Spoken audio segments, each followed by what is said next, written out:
মামা এই মেঘের মধ্যে পাচ্ছে না এসে তো প্রচুর পানি নামছে কাল্লা আজকে কিন্তু পানি কমে আছে এদিকে বোঝা যায় না। তো বন্ধুরা আশা করি সবাই ভালো আছেন। তো গতকালকে রাতে মামা এখানে ছাই ফেতে গেছে দিয়ে মামা এখানে ছাই উঠাইবো কেমন মাছ লাগছে দিই। চ্যানেলে নতুন আছেন আমার চ্যানেলে এখন সাবস্ক্রাইব করেন, আমার চ্যানেলে সাবস্ক্রাইব করে দেন আর ভিডিওটি ভালো লাগলে অবশ্যই লাইক কমেন্ট এবং শেয়ার করে দেন। এলাকার যত পানি আছে সব পানি এখান নামে।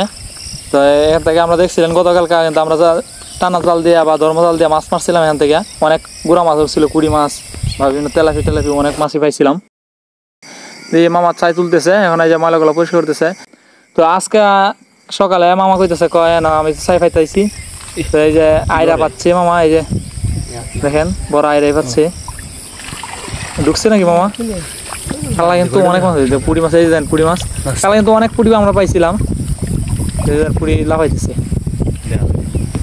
হ্যাঁ একটু পরিষ্কার করে নিন, পরিষ্কার করে নিলে ময়লাটা মামা নিয়ে উঠতেছে দেখি লাফাইতেছে এই যে পুঁটিগুলা জানি না কেমন সকাল সকাল তো সাপ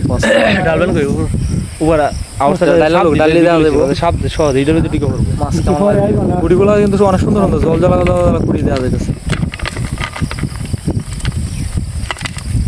সাপ পড়বো না মানে সাপ সহ ফালাই এই সাপ বাড়িতে কই সাপ দিয়ে বাইরে না সাপ পড়তো না চালাক আছে। হ্যাঁ সাপ ভিতরে গেছে পরে বাড়ি এই যে সাপ ঢুকছে যে দেন যারা এই যে একটা সাইজ আর গেছে দুইটা সাইজ আছে সুন্দর সুন্দর এই যে পুঁটিগুলা ঢুকছে কমই ঢুকছে অল্প কয়টা।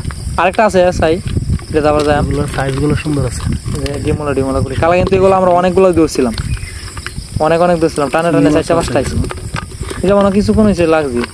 এটা থেকে আমরা এই যে এই মাছগুলো পাইলাম, এই যে এটা মলা মাছটা সুন্দর মলা বিলের মলা। চলেন আরেকটা কই আছে